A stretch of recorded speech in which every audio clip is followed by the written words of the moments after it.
We've released today, just ahead of Mobile Week, the big event that starts next week, our fourth white paper.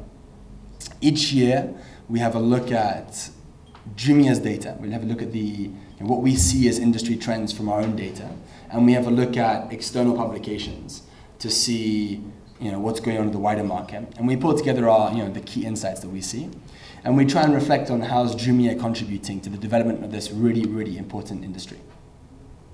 So here this morning, I'd like to share a few of those highlights with you as we go. First things first, connectivity continues to grow very, very quickly in Kenya.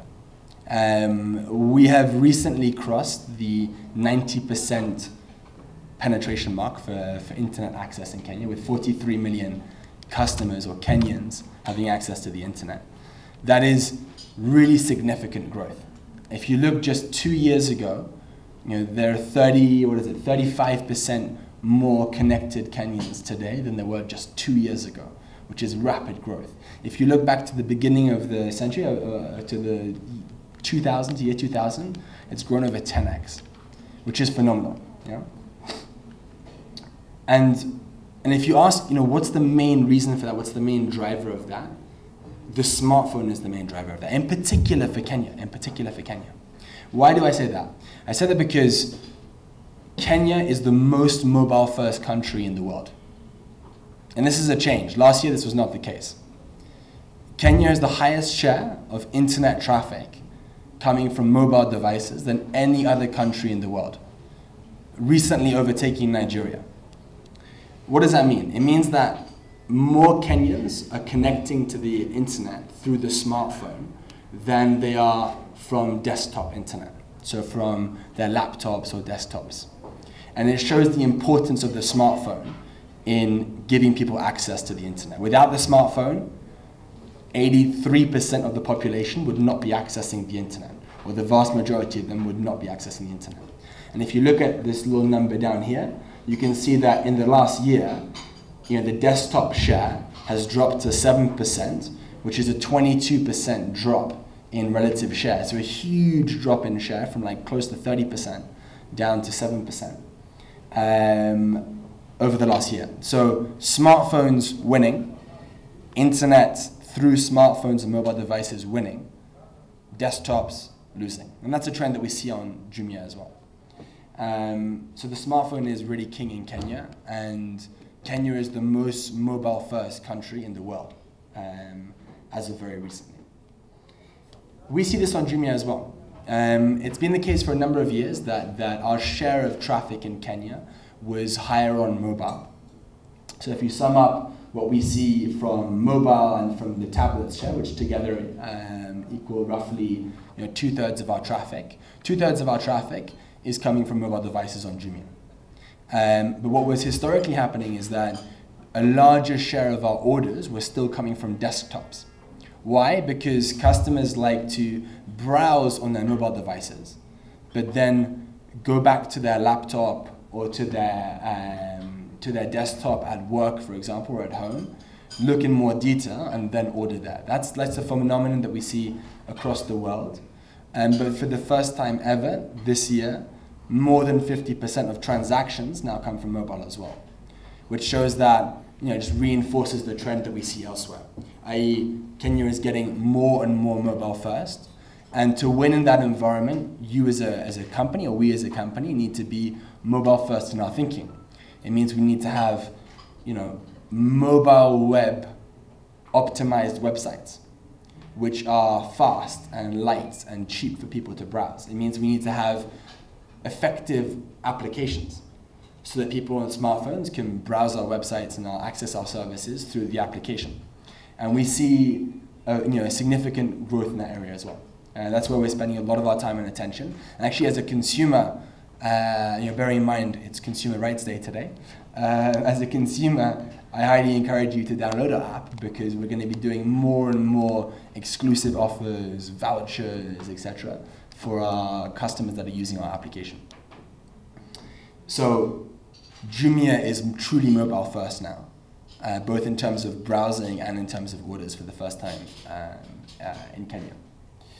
I think what's exciting also as a sort of a wider trend in the industry, if we think about internet access is very largely driven by the smartphone in Kenya today. But there remains a share of the population which doesn't have access to the internet today. What's exciting is that there is new technology coming out, driven by this company, Chaos, who are enabling internet access for feature phones.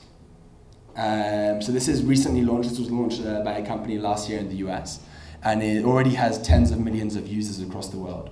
But will be a big trend, I think, in the next couple of years, because there are still 2 billion people in the world that are connected as a mobile phone to feature phones.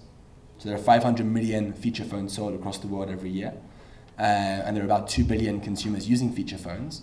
This technology will allow people that either can't afford to or choose not to switch to the smartphone to access the internet as well, which I think is quite exciting as it is a wider trend within the industry. Now, we're doing our bit and our part to help people access smartphones. In the last year, we sold 250,000 smartphones in Kenya. That's quite a lot of smartphones. As a fun fact, I worked out that if you laid out each of these smartphones side by side touching, you could cover the distance from Nairobi to Cape Town 5 times. That's quite a lot of smartphones, just to help you visualize what that means. Jumia's market share in the smartphone industry is growing. We are still a relatively small player, but we're growing by roughly 25% year on year from just smartphone sales, which is much slower than our overall growth, but is as a reasonably big part of the business is still relatively strong and much faster than the growth in the rest of the industry, and therefore we are gaining significant market share. So we are selling 250,000 devices per year at the moment. Something like 96-97% of those devices are smartphones. So we are a smartphone shop, not a feature phone shop. And that is supporting the connectivity drive in Kenya today. Now, why is mobile internet growing? It's growing really for 3 reasons. It's growing because there are cheaper devices in the market now. If we look at what's happened the last couple of years, smartphone devices in Kenya, as well as across the rest of the continent, have dropped by over 50%, right? They've gone from close to $200 to under $100 today. If we look at the last year's sales data on Jumia, it's more or less flat. So the prices, kind of as we predicted last year, have more or less stabilized. And why is that? It's because, they've already dropped significantly. It's because there have been some new entrants into the market, but nothing too disruptive over the last year. And even though we sell some devices at 2,500, 3,000 shillings, smartphones, and we will be selling devices, smartphones at those prices in Mobile Week next week, the vast majority of people are choosing to go for devices which have more features. So this trend continues. The Chinese manufactured devices dominate the market. The likes of the Transsion Group, Infinix Techno, itel, other market leaders. But we don't see as steep a continuation in decreasing prices as we've seen over the last couple of years. So people are choosing to buy it at roughly the $100 mark, some below, some above, but want to buy a minimum quality product with features, etc., by choice.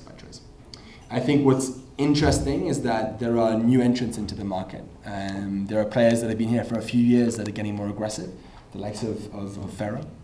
There are new brands that are taking the Kenyan market seriously now and that are entering the Kenyan market. I think like the likes of Xiaomi will have a very big impact on the market. And we're excited to help those brands launch and develop their brand strategies across the country. And that will contribute towards prices of devices dropping. Infrastructure is not a problem in Kenya. I think there's many reports that back that up. Connectivity is good. the rollout of 4G is underway and is growing quite rapidly. We've seen a trend on Jumia with people choosing to buy an increasingly large number of 4G enabled phones to take advantage of this technology and infrastructure. But infrastructure is not the blocker. We believe in Kenya today. Data, on the other hand, I think there's a lot of work to do on data.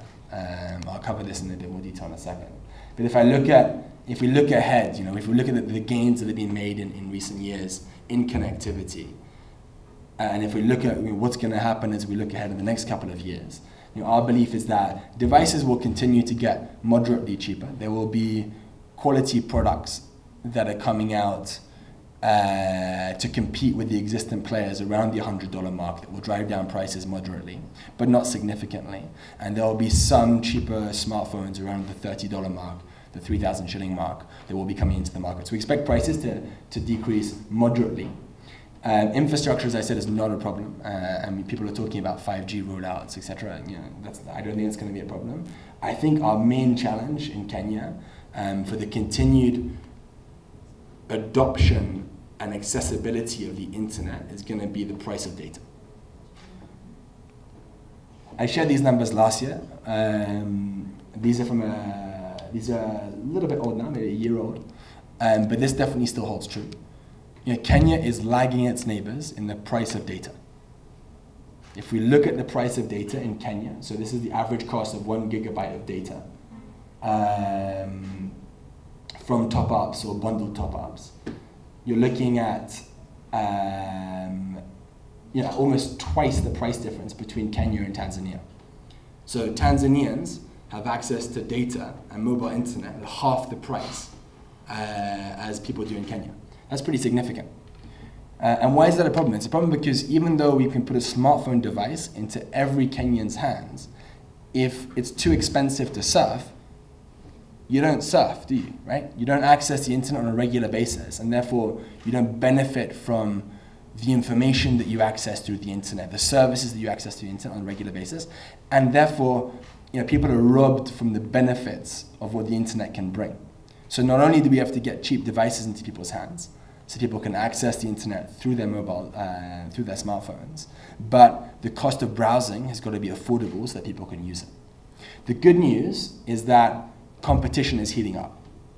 Competition is heating up in the telco and data provision side of things. You've got consistent headlines from the major telco players, each taking a stab at bringing down the cost of data. Airtel, our partner for Mobile Week, is probably the most visible, most aggressive player on this, aiming to bring down the cost of data for their millions of customers. And we'll be doing something together for Mobile Week, which I'll tell you about in a second. But I think there's also exciting new entrants with the likes of Facebook entering the internet provision. So Facebook have launched an Express Wi-Fi service where you can connect for much cheaper to a Wi-Fi network at a little shop on the street corner near where you are, for much cheaper than you would be able to connect to the internet by purchasing a bundle on your telco. So that's a pretty disruptive service. That's launched in partnership with a company called Surf, who we are starting to partner with and work with as well. And then the major players themselves, the likes of Airtel, Telkom, Safaricom, are heating up the competition and forcing major players, forcing the dominant player, Safaricom, to bring down prices as well. That's going to be good for consumers. And I think what an important topic to talk about today, is consumer rights day, and the importance of bringing down the cost of data for the benefit of Kenyan consumers.